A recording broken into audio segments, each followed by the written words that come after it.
সাজিদুর রহমান সাহেবের আমরা রাস্তা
আলহামদুলিল্লাহ রাব্বিল আলামিন والصلاة والسلام على سيد الأنبياء والمرسلين وعلى آله وأصحابه ومن تبعهم ودعا بدعوتهم إلى يوم الدين أما بعد أعوذ بالله من الشيطان الرجيم بسم الله الرحمن الرحيم ملعونين أينما سقفوا أخذوا وقتلوا تقتيلا صدق الله العظيم হেফাজতে ইসলাম বাংলাদেশ সিংগাইর কর্তৃক আয়োজিত আজকের এই জনসভায় উপস্থিত সংগ্রামী সভাপতি, সিংগাইরের মাটি এবং মানুষের প্রাণপ্রিয় ব্যক্তিত্ব, জননন্দিত মুফাসসিরে কোরআন আল্লামা খালেদ সাইফুল্লাহ আইয়ুবী, উপস্থিত হেফাজতে ইসলাম বাংলাদেশের সংগ্রামী মহাসচিব হযরত মাওলানা সাজিদুর রহমান সাহেব সহ কেন্দ্রীয় নেতৃবৃন্দ, সংগ্রামী তৌহিদি জনতা, সিংগাইরের মাটি ও মানুষের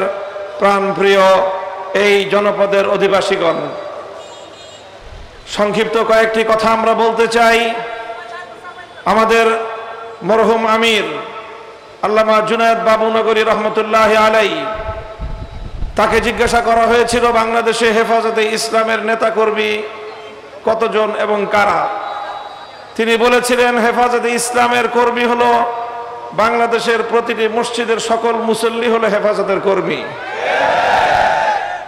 হেফাজতে ইসলামের কাজ হলো বাংলাদেশে ইসলাম বিরোধী যে কোনো অপতৎপরতাকে মোকাবেলা করা। হেফাজতে ইসলামের কাজ হলো এদেশের মানুষকে আলেম সমাজের নেতৃত্বে ইসলামের সুন্দর বিধিবিধানের অনুশাসনের আয়ত্তে এই জাতিকে পরিচালিত করা। এজন্যই বিগত সরকার, আওয়ামী দুঃশাসনের সরকার, ফ্যাসিবাদী স্বৈরাচারী শেখ হাসিনার সরকার বারবার চেষ্টা করেছিল হেফাজতে ইসলামের কণ্ঠকে স্তব্ধ করে দিতে। বিগত সময়ে এদেশে আলেম সমাজের উপর সবচেয়ে বেশি দমন পীড়ন চালিয়েছিল পতিত এই স্বৈরাচারী সরকার। আমরা লক্ষ্য করেছি 2013 সাল এবং 2021 সালে যেভাবে হেফাজতে ইসলামের উপর দমন পীড়ন চালিয়েছিল, শেখ হাসিনা এবং তার দোসরেরা মনে করেছিল হেফাজতে ইসলামকে নির্যাতন করলে দমে যাবে, হেফাজতে ইসলামের উপর হত্যাযজ্ঞ পরিচালনা করলে এদের কণ্ঠ স্তব্ধ হয়ে যাবে। বারবার প্রমাণ হয়েছে জুলুমের মাধ্যমে, নির্যাতনের মাধ্যমে, স্টিমরোলার চালিয়ে অন্য কাউকে ভয় দেখানো যায়, ইসলামের সৈনিকদেরকে দমিয়ে দেওয়া যায় না। তারা বারবার একই চেষ্টা করেছিল, এদেশে কোরআনের আওয়াজকে বন্ধ করে দিতে চেয়েছিল। প্রতিটি জেলায় জেলায় কোরআনের মাহফিলগুলোতে 144 ধারা জারি করে এদেশের মানুষের কাছে কোরআনের বাণী পৌঁছানোর ক্ষেত্রে তারা প্রতিবন্ধকতা তৈরি করেছিল। এই মাওলানা খালেদ সাইফুল্লাহ আইয়ুবী সাহেব অনেক জায়গায় সেই বাধার সম্মুখীন হয়েছেন। প্রতিটি জেলায় জেলায় আমার মাহফিলগুলোতে 144 ধারা জারি করে আমাদের কণ্ঠকে, কোরআনের বাণীকে বাংলার মাটি থেকে মুছে ফেলবার পায় তারা চালিয়েছিল। ইন্না নাহনু নাযালনা যিকরা ওয়া ইন্না লাহু লাহাফিজুন। শেখ হাসিনা নিশ্চিহ্ন হয়ে যাবে, আল্লাহর কোরআনের আওয়াজ তুমি বা তোমার দোসরেরা নিশ্চিহ্ন করতে পারো নাই, ভবিষ্যতেও পারবে না ইনশাআল্লাহ। আজকের এই সময়ে স্পষ্ট কয়েকটি কথা বলতে চাই। এক নম্বর কথা হলো এই,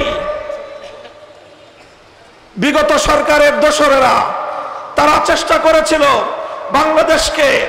বাংলাদেশের শিক্ষা ব্যবস্থাকে হিন্দুত্ববাদে পরিচালিত করে হিন্দুত্ববাদী আগামী একটি প্রজন্ম গড়ে তুলতে।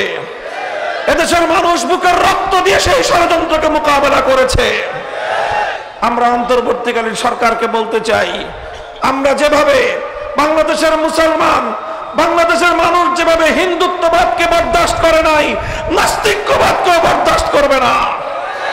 শিক্ষা ব্যবস্থায় নাস্তিক্যবাদ প্রতিষ্ঠা করবার যে কোনো পায়তারা, যে কোনো মূল্যে আমরা রুখে দাঁড়াবো। এটা আমার আগামী দিনের, আমাদের জাতির অস্তিত্বের প্রশ্ন, আমার ভবিষ্যৎ প্রজন্মের ঈমান এবং আকীদার প্রশ্ন। এই প্রশ্নে কাউকে এক চুল পরিমাণ ছাড় দিতে আমরা প্রস্তুত নই। দ্বিতীয় নম্বর কথা, কিছু আইনের সংস্কারের নামে বাংলাদেশে পাশ্চাত্যের বেহায়াপনা, অশ্লীলতাকে আমদানি করবার পায়তারা চালানো হচ্ছে। আন্তর্জাতিক মানবতা বিরোধী যে আইন, সেই আইনে সংস্কারের প্রস্তাব এনে ট্রান্সজেন্ডারের নামে সমকামিতা আমদানি করবার দুরভিসন্ধি চলছে। দুই নম্বর, ম্যারিটারিয়াল রেপ নামে, বৈবাহিক ধর্ষণ নামে ঘরে ঘরে আল্লাহ প্রদত্ত স্ত্রীর উপর স্বামীর অধিকারকে ভুলুণ্ঠিত করবার পায়তারা চলছে।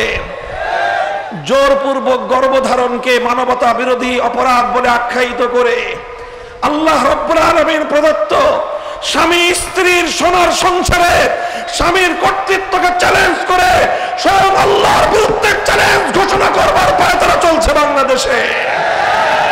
আমরা পরিষ্কার ভাষায় বলি, যদি এভাবেই আমাদের ধর্মকে, আমাদের ইসলামী আকীদা বিশ্বাসকে, আমাদের চিন্তা চেতনাকে যদি চ্যালেঞ্জ করা হয়, আমরা আবার ছাত্র চত্বরে যেতে বাধ্য হব।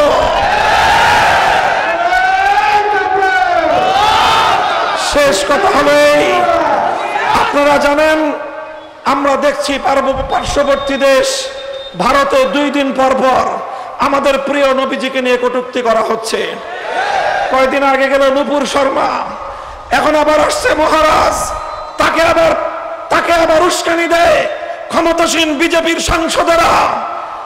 আমরা বলতে চাই, ভারত রাষ্ট্র অনেক বড় হতে পারো, আমার নবীর উপর যদি এভাবেই তোমরা তোমাদের কুৎসারটনের ধারা অব্যাহত রাখো, ভারতের মুসলমানরা মুম্বাই অভিমুখে লাখো জনতার লং মার্চ করে বার্তা দিয়েছে, নবীর ইজ্জতের গ্যারান্টি না পেলে ভারত খান হয়ে যাবে।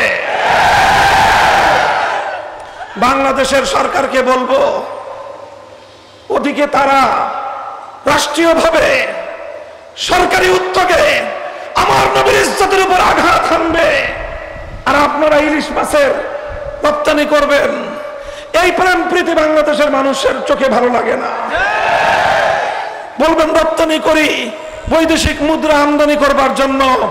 আমরা বলি, আমার নবীর ইজ্জতের উপর আঘাতকারীদের সঙ্গে ব্যবসা করে বৈদেশিক মুদ্রা আমদানি করবার প্রয়োজন নাই। প্রয়োজনে আমরা পেটে পাথর বাঁধবো, নবীর উপর আক্রমণকারীদের সঙ্গে কোনো আপোষ নাই। ভারতের রাষ্ট্রদূতকে তলব করেন, সতর্ক করেন, যদি সতর্ক না হয় প্রয়োজনে কূটনৈতিক সম্পর্ক ছিন্ন করেন। আমার নবীর ইজ্জতের উপর আক্রমণ আমরা বরদাস্ত করি না। কাদিয়ানী সহ যারা আল্লাহ নবীর খতমে নবুয়তের উপর আক্রমণ করে, নবীর ইজ্জতের উপর যারা আক্রমণ করে, সংসদে আইন তৈরি করে এই সকল অপতৎপরতার দুয়ার বন্ধ করতে হবে। আমাদের সেই দাবি আমরা আবার জানিয়ে রাখি, আল্লাহ নবীর ইজ্জতের বিরুদ্ধে, নবীর সম্মানের উপর কটূক্তিকারী মুর্তাদের জন্য সর্বোচ্চ শাস্তির বিধান, মৃত্যুদণ্ডের আইন চাই আমরা। সংগ্রামী সাথী ও বন্ধুগণ, ইনশাআল্লাহ আলেম সমাজের সাথে আপনারা আছেন তো? আমরা ক্ষমতার রাজনীতি করি না, আমরা ক্ষমতার রাজনীতি করি না। আমরা মানুষের জন্য রাজনীতি করলে আমরা ইসলামের সম্মান রক্ষা করার জন্য রাজনীতি করি। হেফাজতে ইসলাম বাংলাদেশ অরাজনৈতিক সংগঠন। অরাজনৈতিকের অর্থ হলো কোন দলীয় রাজনীতি হেফাজতে ইসলাম করে না, কিন্তু ইসলামের উপর আঘাত আসলে এক মুহূর্তের জন্য হেফাজত অতীতেও নীরব থাকে নাই, ভবিষ্যতেও নীরব থাকবে না। কথাগুলো বুঝলে ভালো হবে, না বুঝলে কিভাবে বুঝায় দিতে হয় সেই ভাষাও আমাদের জানা আছে।